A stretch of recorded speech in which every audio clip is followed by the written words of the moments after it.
Hi అండి, నమస్తే అందరికీ. నేను మీ Rajani. Welcome back to my channel. ఈరోజు మీకు ఎంతో ఇష్టమైన అలాగే రుచికరమైన రొయ్యల కూర ఎలా చేయాలో చూద్దాం.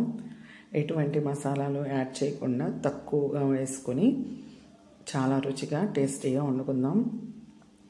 మసాలాలు ఎక్కువగా వేసుకుంటే అంత మంచిది కాదు కదండి, అందుకనే నేను తక్కువ మసాలాలతో ఈ కర్రీ చేస్తున్నాను. సీ ఫుడ్ అంటే ఇష్టపడిన వాళ్ళు ఎవరు ఉంటారు? అయితే నేను ఈ కర్రీ చేయడానికి ఒక 6 మీడియం సైజు ఉల్లిపాయలు తీసుకున్నానండి. తర్వాత పచ్చిమిర్చిని 4 తీసుకున్నాను. వీటిని ఇలా చీలికలుగా కట్ చేసుకోవాలండి పచ్చిమిర్చిని. తర్వాత కొత్తిమీర అలాగే ఉల్లికాడలు కూడా చిన్న చిన్న ముక్కలుగా కట్ చేసుకోవాలి. ఇలా ఆనియన్స్ని చిన్న చిన్న ముక్కలుగా కట్ చేసుకున్నానండి.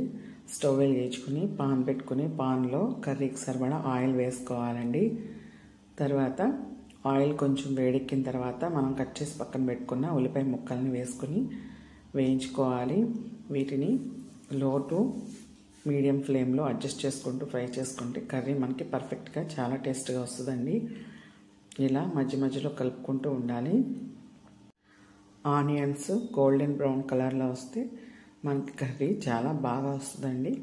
అందుకని ఆనియన్స్ని గోల్డెన్ బ్రౌన్ కలర్ వచ్చే వరకు మూత పెట్టుకుని మగ్గనిద్దాం.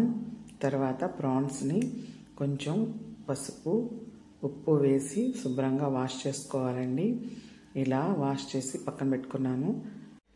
ఈ ఉల్లిపాయ ముక్కలు కొంచెం ఫ్రై అయిన తర్వాత మనం ముందుగా కట్ చేసి పక్కన పెట్టుకున్నాం కదా ఉల్లికాడలు, ఆ ఉల్లికాడ ముక్కలు కూడా వేసేసుకోవాలి. ముందే వేస్తే ఇవి బాగా ఫ్రై అయిపోతాయండి. అందుకని ఆనియన్స్ కొంచెం ఫ్రై అయిన తర్వాత ఈ ఉల్లికాడ ముక్కలు వేసుకొని ఫ్రై చేసుకోవాలి.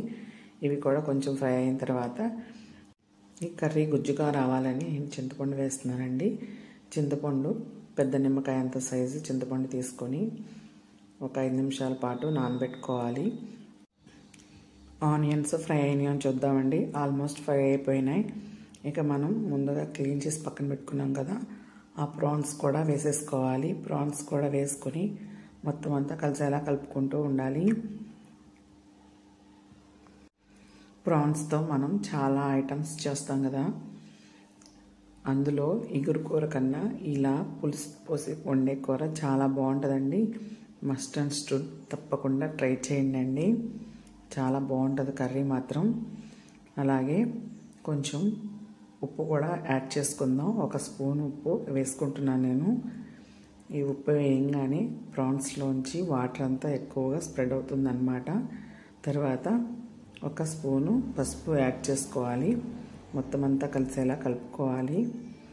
ఇలా కలిపేసుకొని మూత పెట్టి పక్కన పెట్టేద్దాం. ఎందుకంటే ప్రాన్స్లో ఉన్న వాటర్ అంతా బయటకు వచ్చి ప్రాన్స్ చాలా త్వరగా కుక్ అవుతాయి అన్నమాట. ఇలా కాసేపు ఒక 5 నుంచి 10 నిమిషాల వరకు మీడియం టు లో ఫ్లేమ్లో కుక్ చేసుకోవాలి. మధ్య మధ్యలో కలుపుకుంటూ ఉండాలి. అప్పుడు కూర అడుగంటకుండా ఉంటుంది అన్నమాట. తర్వాత మనం చీలికగా కట్ చేసి పక్కన పెట్టుకున్నాం కదా పచ్చిమిర్చి, ఆ పచ్చిమిర్చి ముక్కలు కూడా వేసుకోవాలండి. ఇలా ఎందుకు వేస్తున్నారంటే ముందే వేస్తే పచ్చిమిర్చి అంతా మీగడలాగా అయిపోతుందన్నమాట. అలా కుక్ అవ్వకుండా ఇలా వేస్తే పులుసు బాగా పట్టి పచ్చిమిర్చి చాలా బాగుంటుంది. అల్లం వెల్లుల్లి పేస్ట్ 1 స్పూన్ అంతా వేసుకోవాలి. మొత్తం అంతా కలిసేలా కలుపుకోవాలి. అల్లం వెల్లుల్లి పేస్ట్ వేయంగానే మంచి స్మెల్ వస్తుందన్నమాట. అడుగంటకుండా మొత్తం కలుపుకుంటూ ఉండాలి. తర్వాత మూత పెట్టి ఒక 5 to 10 నిమిషాల వరకు మగ్గనివ్వాలండి.